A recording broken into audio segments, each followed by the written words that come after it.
Everyone, welcome back to my new blog. তোমরা সবাই কেমন আছো? আশা করি সবাই খুব ভালো আছো আর আমরাও ভালো আছি। টানা কয়েকদিন বৃষ্টির পর কালকে একটু একটু রোদ দিয়েছিল, আজকে আবার সকাল থেকে বৃষ্টি পড়ছে। আজকে হচ্ছে একাদশী, তো তোমাদের দাদাভাই তো নিরামিষ খায়, তোমরা সবাই জানো। আমাদের রান্না হবে, কিন্তু তারই মধ্যে তোমাদের দাদাভাইয়ের জন্য আমি আজকে একটা নতুন রেসিপি ট্রাই করব। ও যেদিন একাদশী হয় সেদিন ও আমাদের এখানে জগন্নাথ ঠাকুরের মন্দির আছে, সেখানে খেয়ে নেয়। 70 টাকা দেয়, সেখানে পেট ভর্তি করে খাবার ওকে খাইয়ে দেয়। কিন্তু আজ বলছে এই বৃষ্টির জন্য যদি রান্নাবান্না ওখানে না হয়, তারপরে যদি আমি যেতে না পারি, তো তুমি আমার জন্য ঘরে রান্না করতে পারবে? বলছে হ্যাঁ। আমি বললাম হ্যাঁ, কেন পারবো না। তো তুমি আমার জন্য আজকে একটা নতুন রেসিপি ট্রাই করবে, সেটা হচ্ছে সাবুদানার পোলাও। তো আমি এটা কোনোদিনও আগে বানাইনি, তো কীভাবে বানাবো প্রসেসটা তোমাদেরকে, তোমরা অবশ্যই সেটা হয়তো জানো, কিন্তু আমি কীভাবে বানাবো সেটা তোমাদের সঙ্গে স্টেপ বাই স্টেপ শেয়ার করব। তার সঙ্গে সারাদিনের ব্লগ শেয়ার করব। তোমরা অবশ্যই পাশে থাকো, আর যারা নতুন আছে আমার চ্যানেলে অবশ্যই চ্যানেলটিকে সাবস্ক্রাইব করে দেবে। তো চলো বন্ধুরা, এখনকার মতো টাটা। চলো এখন আমি স্নান করতে চাই, পুজো করতে হবে। তো স্নান টান সেরে চলে এসেছি এখন ঠাকুর ঘরে। এখন গোপালকে তোলা হয়ে গেছে, এই যে ঘুম থেকে উঠে ওকে স্নান টান সেরে একদম প্রসাদ দিয়ে দিয়েছে তোমাদের দাদাভাই। এখন ধূপ জ্বালানো হচ্ছে আর প্রদীপ দিয়ে ওকে আরতি করা হবে।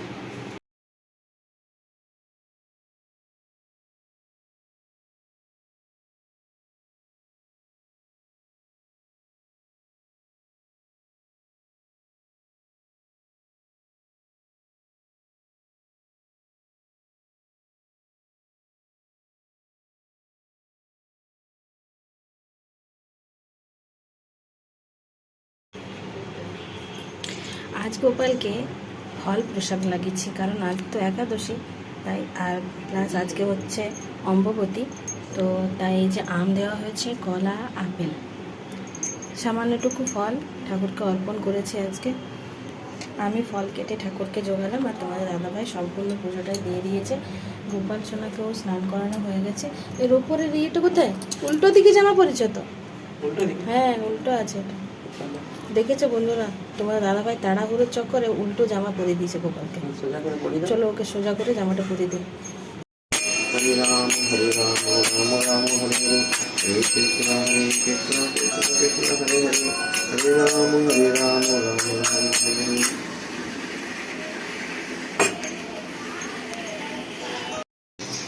পুজো দেওয়া কমপ্লিট। প্রসাদটা একটু কিছুক্ষণ থাক, ঠাকুরকে ভোগ লাগিয়েছি, দরজায় একটু লাগিয়ে দিই। আমি এখন তুলসী মঞ্চে যাই, বাবা ভোলেনাথকে যে প্রসাদটা লাগিয়েছি সেটা নিয়ে আসি। তখন আবার গোপাল সেবা করা হয়ে যাবে। তারপরে এসে সবাইকে প্রসাদ দেবো, আর তারপরে তোমাদের দাদাভাইয়ের জন্য যে খাবারটা বানাবো সবটাই তোমাদের সঙ্গে শেয়ার করবো। চলো তবে টাটা। আজ যে রেসিপিটা বানাবো সেটা কোনোদিনও আমি ট্রাই করিনি, এই প্রথম। যেহেতু তোমাদের দাদাভাই একাদশী শুরু করেছে করা, তো তাই ভাবলাম যে চলো, ও প্রায়ই বলে সাবুদানার পোলাও করবে, ও ইসকন থেকে খেয়ে আসে, তো সেটা আমি জানি না করতে। তো আজ প্রথম ট্রাই করলাম, সেটাও আবার তোমাদেরই দৌলতে বন্ধুরা, তোমরা যারা যারা ইউটিউবে ভিডিও পোস্ট করো তাদের দৌলতে। তো মেঘ করেছে, উঠোনটার অবস্থা দেখো ভিজে গেছে। আর এই যে আমার দৃষ্টি সোনা, এই মাত্র টিউশন পড়ে উঠলো আর ফোটা ফোটা বৃষ্টি পড়ছে। মেঘের অবস্থা দেখো একদম। চলো চলো চলো চলো। ওই যে দাঁড়াও দাঁড়াও, 1 মিনিট দাঁড়াও। ওই যে ছোট ছোট, আর বৃষ্টিতে গাছের সমস্ত পেয়ারাগুলো পড়ে যাচ্ছে। কি বাহ, কি সুন্দর গো, ব্লু কালারের ঘর, সূর্য উঠেছে, কি সুন্দর। কে এঁকেছে এটা? বাহ, ভেরি গুড। দেখাও।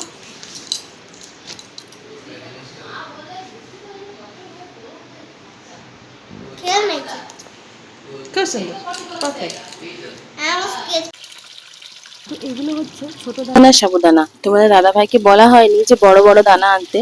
তো এই পোলাওটা করতে গেলে একটু বড় আকারের সাবুদানা হলে খুব ভালো হয়, কিন্তু সেটা তো নেই। তো তাই এই ছোট আকারের সাবুদানাটাই বাড়িতে ছিল, তো সেটা 250 গ্রামের মতো হবে। সেটা আমি ভালো করে ধুয়ে নিচ্ছি। যতটা সম্ভব পাউডারটা ড্রেন করে দেওয়াই ভালো, মানে তাহলে পোলাওটা আর কি ঝরঝরে হয়। তো আমি ভালো করে 2 বার 3 বার ধুয়ে পরে সাবুদানাটা একদম পরিষ্কার করে নিয়েছি, আর একদম পাউডার নেই এটার মধ্যে। আর একদম ডুবো ডুবো জল দেবো, যাতে সাবুদানাটা শুধু ভিজে থাকে, মানে এর থেকে ওভারফ্লো যেমন জল যেমন না থাকে। তো এটা আমি এখন ভিজতে দেবো 2 থেকে 3 ঘন্টা। তো এটা আমি এখন ভিজতে দিয়ে দিয়েছি আর ঢাকা দিয়ে দিলাম। আর সমস্ত রান্না বান্না কমপ্লিট করে নিই, চলো এটা এখন 3 ঘন্টার মতো ভিজুক। তো রান্না বান্না তো করবো এবারে, সাবুদানাটা ভিজছে ভিজুক। আর সমস্ত রান্না কমপ্লিট করার পর তোমাদের দাদা ভাইয়ের আমি খাবার করি একাদশী। আজকে ছাগলের গিধি আনা হয়েছে, এখানে মাছ আছে 2 পিস, মা খাবে আর কাকিমা খাবে, আর এখানে মাংস আনা হয়েছে। তো যেহেতু আমিষ রান্না, তো আমিষ রান্নাটা করার পর আমি নিরামিষ রান্না যেহেতু করব কাপড় ছেড়ে। তো বাইরে পড়ছে বৃষ্টি, আর এখানে আমি ঝটপট রান্না চাপে দিয়েছি। এখানে হচ্ছে লাউয়ের তরকারি, লাউ দিয়ে মাছের তেল আজকে হবে। যেহেতু একাদশী, তোমাদের দাদাভাই খাবে না, তাই নিরামিষ আমিষের কোনো ব্যাপার নেই, যেটা করব পুরোটাই আমিষই করব। তো লাউ দিয়ে মাছের তেল বসিয়ে দিয়েছি, আর মাংস আর মাছ করতে বাকি আছে। মাছটা ভেজে রেখে দিয়েছি, সেই তেলেই অল্প ফোড়ন দিয়ে আদা জিরে বাটা দিয়ে আর পেঁয়াজ কুচি দিয়ে লাউটা বসিয়ে দিয়েছি। তো এটা এখনও জল দিয়ে দিয়েছি সেদ্ধ হওয়ার জন্য, এটা হোক, এরপরে মাছের ঝোল করব আর মাংসটা বসিয়ে দেবো। এই জলে কাদাতে রান্না করতে একদম এদিক ওদিক করতে ভালো লাগে না, জানো তো। পুরো ঘরটা দেখো কাপড় জামায় ভর্তি। একবার এখানে রান্না করো, একবার রান্নাঘরে যাও, একবার এখানে রান্না করো, একবার রান্নাঘরে যাও। ছাতা রাখাই আছে, ছাতা মাথায় দিয়ে দিয়ে রান্না করা হচ্ছে।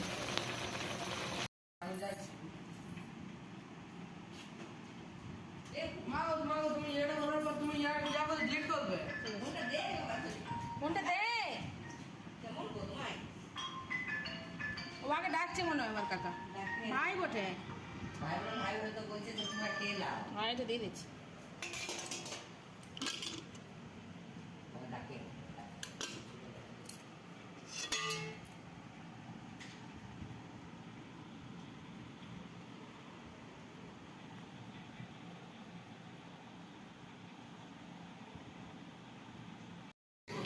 সমস্ত রান্নাবান্না করে নিলাম। আমি সাবুটা প্রায় এটা 3 থেকে 4 ঘন্টা ভিজতে দিয়ে রেখেছিলাম। একদম পাউডারটা একদম জল দিয়ে ধুয়ে দিয়েছি, যাতে এমনি ঝরঝরে হয়। আর শুধু সাবুদানাটা মানে ডুবে যাওয়ার মতো আমি জল দিয়েছিলাম। তো একদম দেখো ঝরঝরে হয়ে গেছে, জলটাও শোক করে নিয়েছে পুরো। একদম এটা পোলাও করার জন্য রেডি আছে। পোলাওয়ের জন্য আমি এখানে আনাজ নিয়েছি, বিট কুচি, গাজর কুচি। তোমাদের পছন্দ মতো তোমরা অনেক কিছু সবজি নিতে পারো। আমি নিয়েছি বিট কুচি, গাজর কুচি, এখানে নিয়েছি আলু, এখানে আছে চিনেবাদাম, এখানে আছে ঘি আছে, এখানে আছে কিশমিশ, আর এখানে আছে কাজু। আপনারা চাইলে ঘি দিয়েও করতে পারেন, আবার এই যে সাদা তেল আছে সাদা তেল দিয়েও করতে পারেন। তো চলো এবারে রেসিপিটা আমি শুরু করি।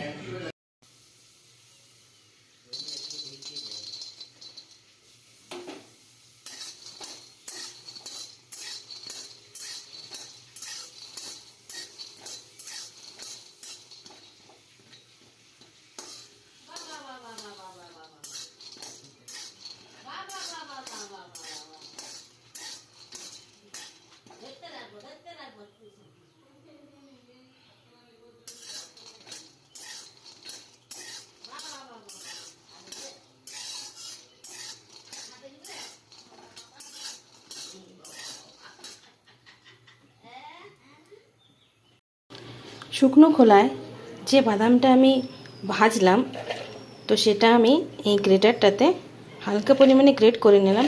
এটা আরেকটু গুঁড়ো করলে ভালো হতো, কিন্তু আমি এমনি গোটা গোটাই রাখছি। এটা আমি এই যে সাবুদানাটা আছে সাবুদানাটার সাথে মিশিয়ে দেবো।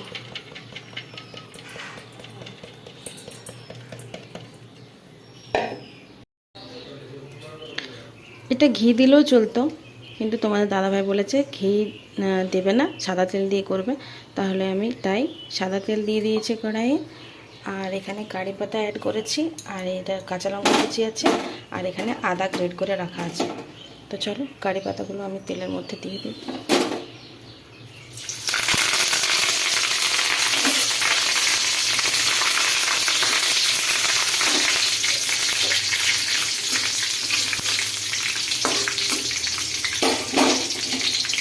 এই যে বাদামগুলো এটার মধ্যে দিয়ে দেবো।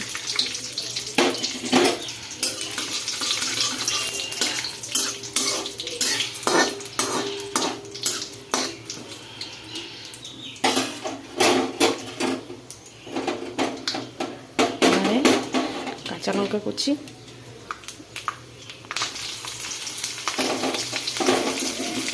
আর আদা।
একাদশীতে কাঁচা নুন দিয়ে রান্না করা চলে না, আমি জানতাম না। প্রথম প্রথম দু একবার কাঁচা নুন দিয়ে রান্না করেছি, কিন্তু তোমাদের দাদাভাই সন্ধক লবণ এনে দিয়েছে, সে সন্ধক লবণ দিয়েই তোমাদের দাদাভাইয়ের আমি একাদশী রান্না করি। আর এখানে যেহেতু পোলাও হচ্ছে, একটু মিষ্টি মিষ্টি না দিলে ভালো লাগবে না, তাই আমি অল্প সন্ধক লবণ দিয়েছি আর অল্প চিনি দিয়ে পোলাওটা আজকে রান্না করব। এটা প্রথমবার, একটা নার্ভাসনেস মনে কাজ করছে, জানি না যে এটা ছাড়া তোমার দাদাভাই আর কিছু খাবে না, তো সেটা কেমন রান্না হবে প্রথমবার ট্রাই করছি। তো সবই শ্রীকৃষ্ণের কৃপা, জানি নেই। চলো চলো রান্নাটা চটপট সেরে নিই, তোমার দাদাভাই বসে আছে খাবার জন্য। তো এগুলো আমার ভাজা ভাজা হয়ে গেছে। ভাজা হয়ে যাবার পর দেখছি তেলটা অনেকটা বেশি হয়ে গেছে, মানে এতটাই তেল দেওয়া হয়ে গেছে যে কি বলবো। তো দেখি চলো সাবুদানাটা দেবার পর যদি সাবুদানাটা তেলটা অল্প পরিমাণে টেনে নেয় তাহলে খুবই ভালো হয়, নাহলে তোমাদের দাদাভাই একদম খাবে না, রাগারাগি করবে। প্লাস কি বলবো জানি না, সবই ঠাকুরের কৃপা, কি হয়। ভয় লাগছে প্রচন্ড, আর এটা ছাড়া আর তো কিছু খাবারও নেই। তো চলো এটা পোলাওটা একটু ভাজা ভাজা করে নামিয়ে দেবো।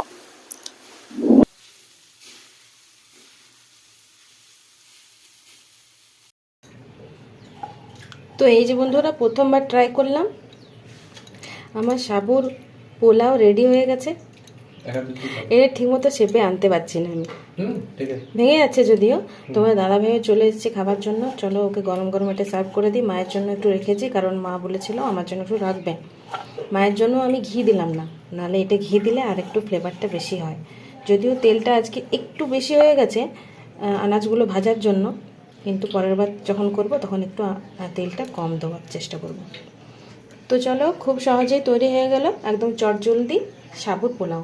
তোমাদের রেসিপিটা কেমন লাগলো অবশ্যই কমেন্টে জানিও, আর পারলে আমার চ্যানেলটিকে সাবস্ক্রাইব করে দিও আর লাইক করে দিও। চলো তবে আমি এখনো পর্যন্ত খাইনি, আমি খেয়ে নিই। খেয়ে বলো কেমন হয়েছে, প্রথমবার ট্রাই করলাম। নুন জানি না কেমন হয়েছে, বুঝতে পারছি না, নুন চিনি। বন্ধুরা দেখো একাদশী সাবুর পোলাও।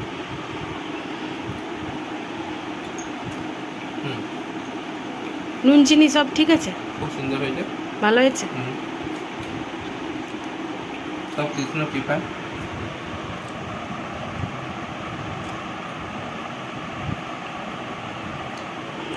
ঠিক আছে, তুমি তাহলে খাও।